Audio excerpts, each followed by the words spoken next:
Sa maliit na puhunan, mayroon ka ng pagkakakitaan kung madiskarte ka.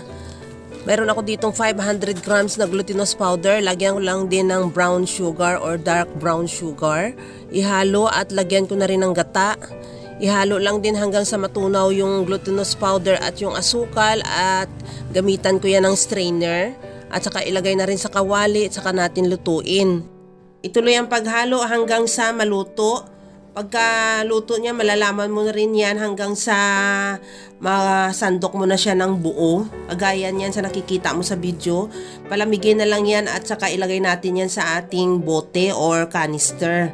At pwede na natin yan ibinta nagawa ko yan siya ng 200 ml na bote ng 7 piraso. Ibininta ko siya ng 55 to 60 pesos. At napakasarap niya rin ang merienda. Mga kalasa, huwag kalimutan mag-follow and thank you for watching. Bye-bye!